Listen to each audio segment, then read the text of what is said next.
नमस्ते और मेरे channel history of Tripura and folklore में आपका फिर से स्वागत है। आज हम त्रिपुरा के इतिहास के एक महत्वपूर्ण अध्याय में झांकेंगे।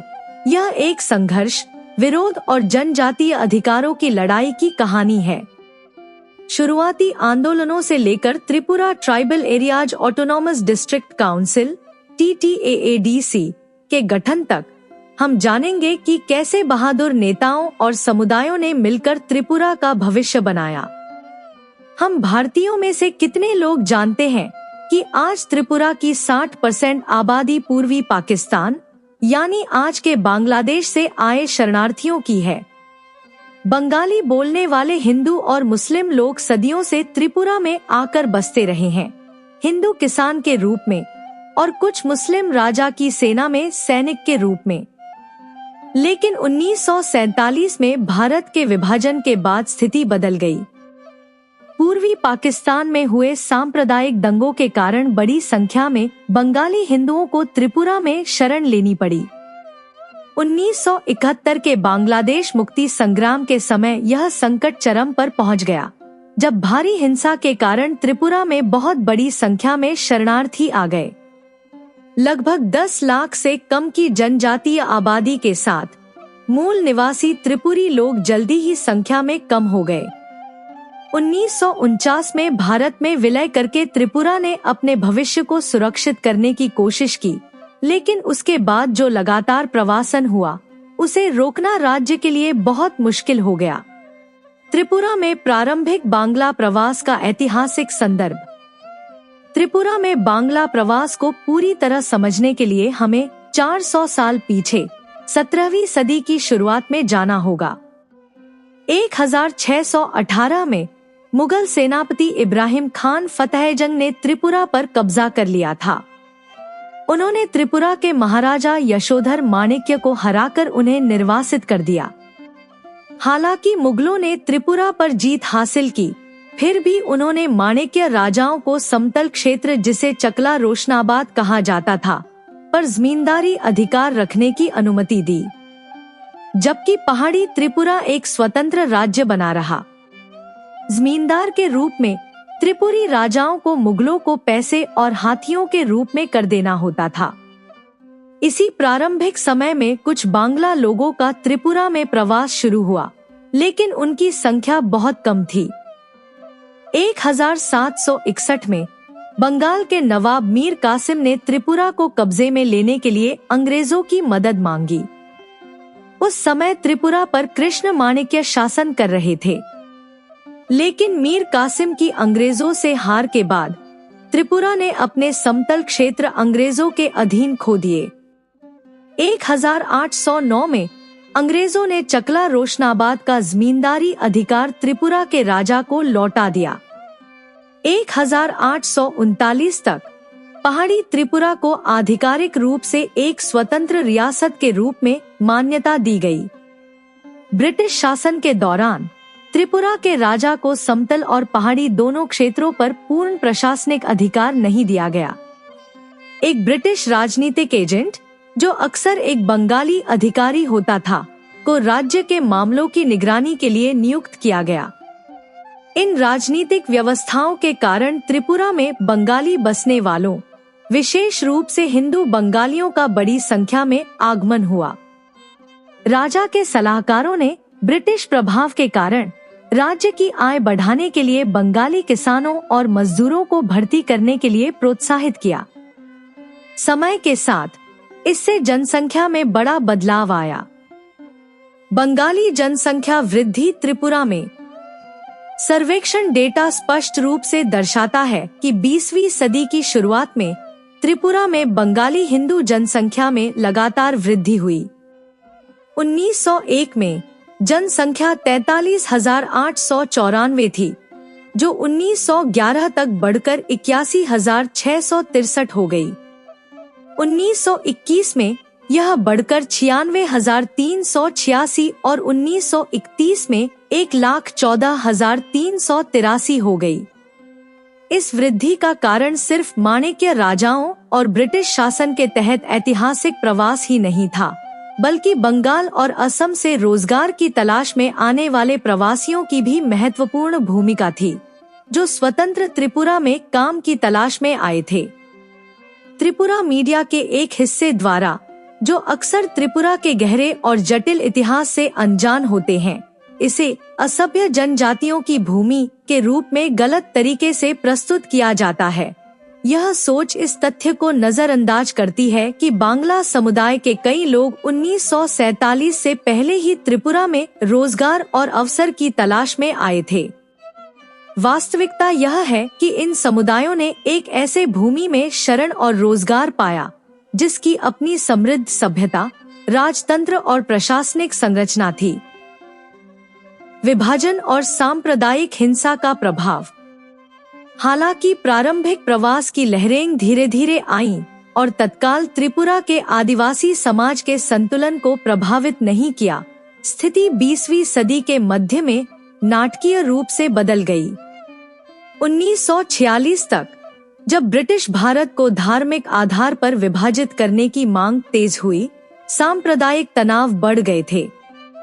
इस क्षेत्र के इतिहास में सबसे दुखद क्षणों में से एक था नोआखाली दंगे, जो हिंदू बांग्ला समुदाय को लक्षित करते हुए चकला रोशनाबाद क्षेत्र को प्रभावित किया, जो तब त्रिपुरा का हिस्सा था। हिंसा ने जल्दी ही नोआखाली जिले को अपनी चपेट में लिया, जिसमें रामगंज, बेगमगंज, रायपुर और लक्ष्मीपुर जैसे स्थानों पर हमला किया गया। पड़ोसी टिपेरा जिले, अब कुमिला के नाम से जाना जाता है, के क्षेत्रों जैसे हाजीगंज, फरीदगंज और चांदपुर में भी इस हिंसा का प्रभाव पड़ा। जैसे जैसे आतंक फैला, हजारों हिंदू अपने घरों को छोड़ने पर मजबूर हुए और यह त्रिपुरा के पहाड़ी क्षेत्रों में एक बड़े पैमाने पर पलायन का कारण बना। ये क्षेत्र, जो 2000 से अधिक वर्ग मील में फैला हुआ था, भयानक सांप्रदायिक हिंसा का गवाह बना, जिसने एक बड़ी संख्या में हिंदू बांग्लाओं को उनके घरों से भागने और त्रिपुरा में बसने के लिए मजबूर कर दिया। इस मानवीय संकट के बीच त्रिपुरा के राजा ने महत्वपूर्ण और सहानुभूतिपूर्वक भूमिका निभाई। स्थिति की गंभीरता को पहचानते हुए उन्होंने राज्य की सीमाओं को शरणार्थी हिंदू बांग्लाओं के स्वागत के लिए खोला। इन प्रवासियों को त्रिपुरा के विभिन्न हिस्सों में बसने की अनुमति दी गई, जो राज्य के मानवतावादी मूल्यों और बहुलतावादी परंपरा को दर्शाता था। हालांकि यह बड़े पैमाने पर प्रवास, जो भारत की स्वतंत्रता के बाद 1947 में और विशेष रूप से 1950 और 1971 में पूर्व पाकिस्तान, अब बांग्लादेश, संकटों के बाद जारी रहा, ने त्रिपुरा की जनसांख्यिकीय संरचना में महत्वपूर्ण बदलाव किया और भविष्य में आदिवासी लोगों और प्रवासी जनसंख्या के बीच जातीय तनाव और राजनीतिक संघर्ष की नींव रखी। सरकारी नीतियां और भूमि सुधार। शरणार्थी संकट के जवाब में राजा बीर बिक्रम ने 1950 वर्ग मील को एक आदिवासी आरक्षित क्षेत्र के रूप में निर्धारित किया था। हालांकि 1948 में रीजेंट महारानी के देवान A.B. चटर्जी ने एक आदेश जारी किया, जिसमें शरणार्थियों के लिए 300 वर्ग मील का आरक्षित क्षेत्र खोल दिया गया। समय के साथ ये क्षेत्र स्थायी शरणार्थी कॉलोनियां बन गए। 1949 का सीलिंग एक्ट ने राज परिवार की जमीनों की पहचान की और उनका पुनर्वितरण किया, जबकि राजस्व मुक्त जमीनें प्रशासन के सदस्यों को दी गईं। कांग्रेस उस सहजता समिति का गठन शरणार्थियों की मदद के लिए किया गया और सरकार ने मंडई, ताकरजला, जामपुजाला, खवाई और कल्याणपुर जैसे क्षेत्रों में राष्ट्रीयता प्रमाण पत्र और राशन कार्ड वितरित किए। कुछ शरणार्थियों ने याद किया, 1950 के दशक की शुरुआत में अगरतला में स्थित कृष्णनगर में आदिवासियों के स्वामित्व वाले घरों से भरा हुआ था। बाद में यह ज्यादातर बंगालियों द्वारा कब्जा कर लिया गया। वे अब भी याद कर सकते हैं कि उन घरों के आदिवासी मालिकों ने कैसे असहाय शरणार्थियों को रहने की अनुमति दी थी। लेकिन अब जमीन और घरों को उन शरणार्थियों ने स्थायी रूप से ले लिया है। 1950 के दशक तक आदिवासी समूहों ने सरकारी नौकरियों और राज्य प्रशासन में बंगाली प्रभुत्व का विरोध करना शुरू कर दिया। त्रिपुर संघा, पहाड़िया यूनियन, आदिवासी समिति और त्रिपुरा राज्य आदिवासी संघा जैसी संस्थाएं उभरी, जो अंततः 1954 में आदिवासी संसद का गठन करने में सफल रहीं। उन्होंने यह तर्क दिया कि शरणार्थी पुनर्वास ने त्रिपुरा के मूल निवासियों को हाशिए पर डाल दिया था। धेबर आयोग रिपोर्ट 1960 ने यह स्वीकार किया कि पूर्व पाकिस्तान से विस्थापित व्यक्तियों का आगमन आदिवासी समस्या को और बढ़ा दिया था और आदिवासी विकास ब्लॉक्स के गठन की सिफारिश की थी। केंद्रीय पुनर्वास मंत्रालय और राज्य सरकार पुनर्वास प्रक्रिया को पूरा करने के लिए कड़ी मेहनत कर रहे थे, जिसमें कॉलोनियां स्थापित करना और जमीनों का आवंटन करना शामिल था। हालांकि शरणार्थियों ने दावा किया कि ये व्यवस्थाएं अपर्याप्त थी। पश्चिम बंगाल की तरह उन्होंने विरोध प्रदर्शन किए, जिनमें भूख हड़ताल और सत्याग्रह भी शामिल थे। स्थिति इतनी अस्थिर हो गई थी कि इंदिरा गांधी को त्रिपुरा का दौरा करना पड़ा ताकि वे वास्तविक परिस्थितियों का निरीक्षण कर सकें। इन आंदोलनों ने सरकार को शरणार्थियों को नलकटा, कैलाशहर, उत्तर त्रिपुरा, अमतली और अरुंधति नगर, अगरतला के बाहरी इलाके जैसे क्षेत्रों में पुनर्वास करने के लिए मजबूर किया। त्रिपुरा में आदिवासी अधिकारों और स्वायत्तता के लिए प्रारंभिक आंदोलन। 20वीं सदी की शुरुआत में, जब त्रिपुरा में महत्वपूर्ण राजनीतिक परिवर्तन हो रहे थे, एक मजबूत आदिवासी आंदोलन उभरा जो अपनी मूल समुदायों के अधिकारों की रक्षा करने के लिए था। इन प्रयासों में से एक सबसे प्रारंभिक और प्रभावशाली था बीर बिक्रम त्रिपुर संघा, जिसे क्राउन प्रिंस बारा ठाकुर महाराज कुमार दुर्जय किशोर देव बर्मा ने स्थापित किया, जो महाराजा बीर बिक्रम माणिक्य के सौतेले भाई थे। संघा का उद्देश्य शरणार्थियों के आगमन का विरोध करना, सामाजिक सुधारों के लिए दबाव बनाना और त्रिपुरा के स्थायी निवासियों के पट्टेदारी अधिकारों की रक्षा करना था। अपने उद्देश्य को आगे बढ़ाने के लिए संघा ने एक सैन्य संगठन सेंक्राक का गठन किया, जो आदिवासी हितों की रक्षा में सीधे कार्रवाई करता था। इनके प्रभाव के कारण सरकार ने मार्च 1948 में एक अधिसूचना जारी की, जिसमें बाहरी लोगों को बिना देवता की अनुमति के जमीन आवंटन पर प्रतिबंध लगा दिया गया था। हालांकि 1949 तक बढ़ती तनावों और हिंसक गतिविधियों के कारण सेंक्राक को प्रतिबंधित कर दिया गया, हालांकि इसकी भावना जीवित रही। उसी वर्ष दुर्जय किशोर को त्रिपुरा राज्य से निष्कासित कर दिया गया। उन पर पाकिस्तान के साथ राज्य को विलय करने की साजिश रचने का आरोप था। हालांकि अब जो जानकारी है, उसके आधार पर यह अधिक संभावना है कि उन्हें उनके लोगों और बढ़ते आंदोलन से अलग करने के प्रयास में फंसाया गया था। 1967 में यह आंदोलन फिर से उभरा और आदिवासी अधिकारों के प्रति अपनी प्रतिबद्धता की पुष्टि की। स्वतंत्रता के बाद के वर्षों में 1950 के दशक में आदिवासी संगठनीकरण में वृद्धि हुई। 1951 में चंद्रा साधु रुपिनी द्वारा पहाड़ी यूनियन का गठन हुआ। इसके बाद 1952 में सुनीति जीवन चकमा और माधव मास्टर के नेतृत्व में आदिवासी समिति का गठन हुआ। ये प्रयास 1953 में एकजुट हो गए और आदिवासी संघा का गठन हुआ, जिसका नेतृत्व ललित मोहन देव बर्मा ने किया। जैसे जैसे आंदोलन बढ़ा, यह आदिवासी संघ के गठन के रूप में परिणत हुआ, जिसने महत्वपूर्ण मांगे प्रस्तुत की। आदिवासी क्षेत्रीय परिषद का निर्माण, त्रिपुरा को एक स्वायत्त जिला घोषित करना, असम के साथ विलय और गैर बंगाली लोगों के लिए गजेटेड पदों का आरक्षण। शरणार्थियों की बस्तियों का विरोध और एडीसी की स्थापना की मांग। त्रिपुरा में आदिवासी सशक्तिकरण के संघर्ष ने अपनी प्रारंभिक अभिव्यक्ति 1945 में जन शिक्षा आंदोलन के रूप में पाई, जो एक शैक्षिक जागरण के रूप में शुरू हुआ। हालांकि यह छोटे पैमाने पर था, इस पहल ने आदिवासी लोगों के बीच व्यापक चेतना को जागृत किया, जिससे लगभग 488 समुदाय प्रशासित स्कूलों की स्थापना हुई और एक नई पीढ़ी का राजनीतिक रूप से जागरूक युवा वर्ग तैयार हुआ। लेकिन शिक्षा केवल शुरुआत थी। जैसे ही त्रिपुरा ने 1949 में भारतीय संघ में विलय किया, राज्य की आदिवासी जनसंख्या एक बढ़ती हुई संकट का सामना करने लगी। पूर्व पाकिस्तान से शरणार्थियों का भारी आक्रमण उनके भूमि, पहचान और राजनीतिक आवाज को खतरे में डाल रहा था। इसी परिवर्तनशील संदर्भ में ध्यान साक्षरता से मुक्ति की ओर मुड़ गया।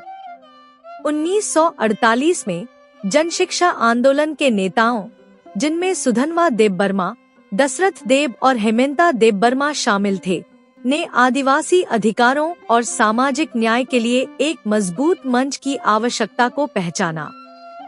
उन्होंने गाना मुक्ति परिषद (GMP) का गठन किया, एक राजनीतिक और सामाजिक संगठन जो शोषण के खिलाफ संघर्ष करने, भूमि अधिकारों के लिए आवाज उठाने और जमींदारों और अन्यायपूर्ण राज्य नीतियों के खिलाफ प्रतिरोध का आयोजन करने के लिए समर्पित था।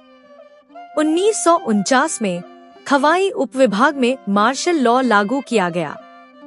इसके जवाब में कई त्रिपुरी महिलाओं ने सैन्य आंदोलन को रोकने के लिए विरोध प्रदर्शन किया। स्थिति बढ़ी और सैन्य ने गोलीबारी की, जिसके परिणामस्वरूप 28 मार्च 1949 को कुमारी देबबर्मा, माधुती देबबर्मा और रूपश्री देबबर्मा की दुखद मृत्यु हो गई। 1951 तक, जब आंदोलन ने आदिवासी और गैर आदिवासी समुदायों में गति प्राप्त की, तो यह त्रिपुरा राज्य गाना मुक्ति परिषद (TRGMP) त्रिपुरा का जन मुक्ति परिषद में विकसित हो गया। इसके गठन के बाद त्रिपुरा राज्य गाना मुक्ति परिषद ने लोकतांत्रिक विचारधारा वाले गैर आदिवासी सहयोगियों के समर्थन से दशरथ देब के नेतृत्व में स्वायत्तता आंदोलन शुरू किया। 1960 से 61 में परिषद ने अनुसूचित क्षेत्रों और अनुसूचित जनजातियों आयोग, जिसे UN धेबर ने अध्यक्षता की, को एक ज्ञापन सौंपा, जिसमें आदिवासी लोगों के लिए एक आरक्षित क्षेत्र की मांग की गई।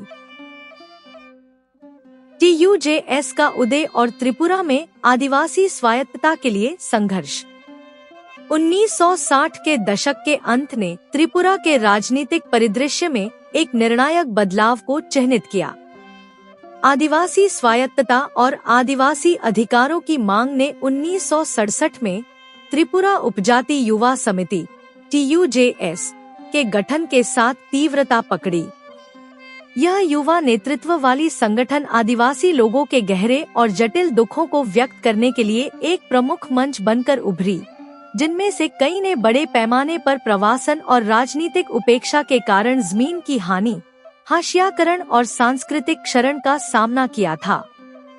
11 जुलाई 1968 को TUJS ने 324 आदिवासी सदस्यों के साथ एक ऐतिहासिक अनशन आयोजित किया, जिसमें उनके अधिकारों की संवैधानिक स्वीकृति और संरक्षण की मांग की गई। इसके बाद 11 मार्च 1970 को और विरोध प्रदर्शन हुए, जो राज्य में एक सशक्त आदिवासी राजनीतिक आंदोलन की शुरुआत थी। TUJS ने जल्द ही 4 मुख्य मांगे प्रस्तुत की। 1. 1960 से पहले की गई आदिवासी जमीनों की पुनः बहाली। 2. आदिवासी लोगों के लिए सरकारी नौकरियों में आरक्षण। 3. कोकबोरो को एक आधिकारिक भाषा के रूप में मान्यता, जिसमें रोमन लिपि का प्रयोग हो। और 4. आदिवासी स्वायत्त जिला परिषद TTADC की स्थापना। 1971 से पहले त्रिपुरा के आदिवासी समुदाय पहले ही एक कठिन संघर्ष कर रहे थे। आदिवासी संगठनों ने 1940 के दशक के अंत से ही भूमि आरक्षण, सांस्कृतिक अधिकारों और बड़े पैमाने पर जनसंख्या परिवर्तन से बचाव की मांग की थी। लेकिन 1971 में बांग्लादेश मुक्ति युद्ध ने आग में घी डालने का काम किया। 1.5 मिलियन से अधिक शरणार्थी, मुख्य रूप से बंगाली हिंदू त्रिपुरा में शरण लेने आए, जिससे कुछ ही महीनों में जनसंख्या दोगुनी हो गई। महाराजा किरीट बिक्रम किशोर माणिक्य ने हजारों लोगों को शरण देने के लिए उज्जैनता पैलेस के कुछ हिस्सों को खोल दिया, लेकिन यह मानवतावादी प्रतिक्रिया भारी कीमत पर आई। यह जनसंख्या परिवर्तन स्थानीय संसाधनों पर दबाव डालने के साथ साथ आदिवासी समुदायों को और भी हाशिए पर धकेल दिया, जो अचानक अपनी ही जमीन पर अल्पसंख्यक बन गए। 1972 में tribal vision welfare organisation (TVWO) ने त्रिपुरा भूमि पुनः बहाली अधिनियम (TLR) के तहत राज्य कांग्रेस सरकार से याचिका दायर की, लेकिन उनकी अपील को नजरअंदाज कर दिया गया।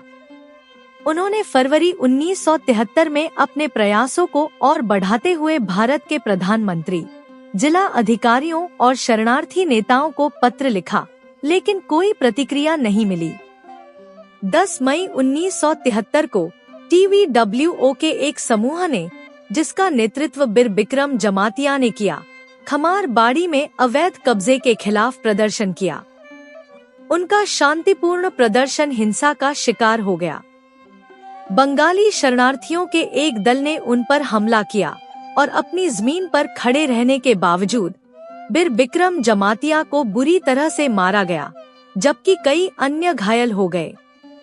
जैसे जैसे आदिवासी आकांक्षाएं बढ़ी, त्रिपुरा में राजनीतिक तनाव बढ़ गया।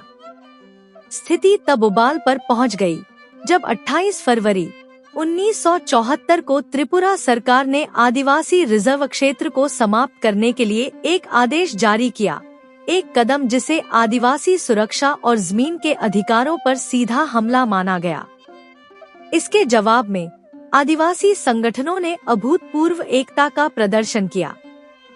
7 अप्रैल 1974 को अगरतला में ऑल पार्टी आदिवासी सम्मेलन आयोजित किया गया, जिसमें TUJS, त्रिपुरा राज्य गण मुक्ति परिषद TRGMP, त्रिपुरा राज्य मुक्ति परिषद TRMP, आदिवासी छात्र संघ, आदिवासी युवा संघ और त्रिपुरा उपजाति कर्मचारी समिति एकजुट हुए। इन सभी ने मिलकर 4 बिंदुओं का एक मांग पत्र अपनाया।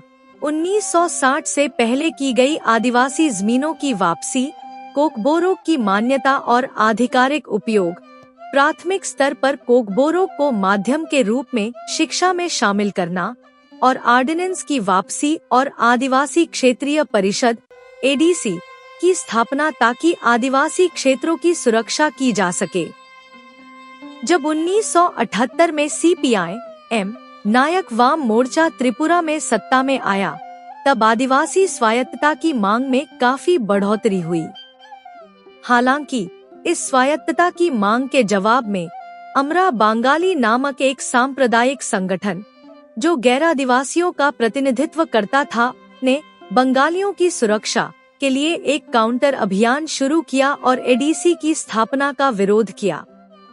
इस समूह ने आदिवासियों को अधिक स्वायत्तता देने के विचार का विरोध किया। इसके विपरीत आदिवासियों ने अपनी मांग को और तीव्र किया, विदेशियों का निष्कासन की मांग करते हुए। यहाँ विदेशी से उनका मतलब उन बंगालियों से था जो 15 अक्टूबर 1949 के बाद त्रिपुरा में प्रवासित हुए थे, जब त्रिपुरा ने भारतीय संघ में विलय किया था। आदिवासियों ने अपनी जमीन, संस्कृति और राजनीतिक प्रतिनिधित्व पर अपने अधिकारों की पुनः प्राप्ति की मांग की और बंगाली शरणार्थियों के आगमन को अपनी पहचान और स्वायत्तता के लिए एक सीधा खतरा माना। सालों के आंदोलन के बाद 23 मार्च 1979 त्रिपुरा के इतिहास में एक मील का पत्थर बन गया। त्रिपुरा विधानसभा ने त्रिपुरा आदिवासी क्षेत्रीय स्वायत्त जिला परिषद बिल को सर्वसम्मति से पास किया, जिसे CPI-M के मुख्यमंत्री नृपेन चक्रवर्ती ने आगे बढ़ाया, जो आदिवासी अधिकारों के लंबे समय से समर्थक थे। राष्ट्रीय स्तर पर मोरारजी देसाई भारत के प्रधानमंत्री थे जब यह बिल पास हुआ। हालांकि दिल्ली में राजनीतिक बदलाव तेजी से हुए। जब यह बिल 20 जुलाई 1979 को राष्ट्रपति की मंजूरी प्राप्त कर चुका था, तब तक चरण सिंह प्रधानमंत्री के रूप में पदभार संभाल चुके थे, जिन्होंने देसाई की जगह 28 जुलाई 1979 को प्रधानमंत्री के रूप में कार्यभार संभाला था। यह बिल त्रिपुरा अधिनियम संख्या 12, 1979 बन गया और TTAADC 7 अगस्त 1979 को आधिकारिक रूप से लागू हुआ। यह आदिवासी स्वशासन की लड़ाई में एक महत्वपूर्ण मोड़ था। लेकिन त्रिपुरा की यात्रा अभी खत्म नहीं हुई थी। अगले वर्ष 1980 ने त्रिपुरा के इतिहास का एक काला अध्याय प्रस्तुत किया। राज्य में आदिवासी और गैर आदिवासी समुदायों के बीच भयंकर सांप्रदायिक दंगे हुए, जो जमीन, पहचान और राजनीतिक शक्ति को लेकर दशकों से चली आ रही तनाव की वजह से भड़के थे। सैकड़ों लोगों की जानें गई और हजारों लोग विस्थापित हो गए। इस अशांति के प्रतिक्रिया स्वरूप और TTAADC के कानूनी दर्जे को मजबूत करने के लिए इस परिषद को भारतीय संविधान की 6ठी अनुसूची के तहत 1984 में प्रधानमंत्री इंदिरा गांधी के शासनकाल में 49वें संविधान संशोधन अधिनियम के माध्यम से लाया गया। इस संवैधानिक संशोधन ने TTAADC को अधिक विधायी, वित्तीय और प्रशासनिक अधिकार दिए, जिससे आदिवासी बहुल क्षेत्रों में स्वशासन की अनुमति मिली। इस बीच भाषाई मान्यता की मांग भी पूरी की गई। त्रिपुरा आधिकारिक भाषा अधिनियम 1964 को मई 1979 में संशोधित किया गया, ताकि कोकबोरो को राज्य की आधिकारिक भाषा के रूप में शामिल किया जा सके। सरकार ने प्राथमिक स्तर पर कोकबोरो को शिक्षा का माध्यम के रूप में लागू किया और आदिवासी बच्चों के लिए शिक्षण सामग्री विकसित करने के लिए आदिवासी भाषा सेल की स्थापना की। सांस्कृतिक और भाषाई मान्यता के साथ साथ आदिवासियों के लिए सरकारी नौकरियों में आरक्षण को भी संस्थागत रूप से लागू किया गया। इन उपायों ने आदिवासी समुदायों को सशक्त किया, जिससे उनकी सरकार और सार्वजनिक सेवा में अधिक भागीदारी सुनिश्चित हुई और धीरे धीरे स्वतंत्रता के बाद से उनके सामने आ रही दीर्घकालिक पहचान संकट का समाधान हुआ। आदिवासी स्वायत्तता आंदोलन के 3 मुख्य स्तंभ, जमीन, भाषा और स्थानीय स्वशासन, अंततः आकार ले चुके थे। TTAADC का गठन, कोकबोरो की मान्यता और सकारात्मक नीतियों का कार्यान्वयन त्रिपुरा में एक नए सामाजिक राजनीतिक युग की नींव रखने के लिए हुआ, जो इसकी पहले निवासी की आवाजों का सम्मान और प्रतिनिधित्व करता था। त्रिपुरा की अपनी जनता, जमीन और पहचान के लिए संघर्ष की कहानी साहस, बलिदान और उम्मीद की है। यह याद दिलाने वाली है कि न्याय के लिए संघर्ष कभी आसान नहीं होता, लेकिन यह हमेशा इसके लायक होता है। जो लोग सही के लिए खड़े हुए, उनकी आवाज समय के साथ गूंजती रहती है और उनका उत्तराधिकार इस सुंदर भूमि के हर इंच में जीवित रहता है। यदि आपने उनके संघर्ष का बोझ और उनके आत्मा की ताकत महसूस की है, तो कृपया इस चैनल को लाइक और सब्सक्राइब करें। इस कहानी को अपने प्रियजनों के साथ साझा करें, ताकि दुनिया कभी त्रिपुरा की यात्रा को न भूले। हमारी अगली वीडियो में हम त्रिपुरा आदिवासी क्षेत्रीय परिषद ADC के संवैधानिक अधिकारों में गहरी जानकारी देंगे और यह जानेंगे कि क्यों फिर से त्रिपुरालैंड राज्य की मांग उठ रही है। इस यात्रा का हिस्सा बनने के लिए धन्यवाद और चलिए हम सब मिलकर उनके योगदान को सम्मानित करते हैं। मैंने विवरण में महत्वपूर्ण लेखों और संदर्भों के लिंक भी जोड़े हैं। अगर आप और अधिक जानकारी चाहते हैं तो उन्हें देख सकते हैं। तब तक के लिए अलविदा और जल्द ही त्रिपुरा के इतिहास और लोक कथाओं के एक और महत्वपूर्ण अध्याय के साथ मिलते हैं।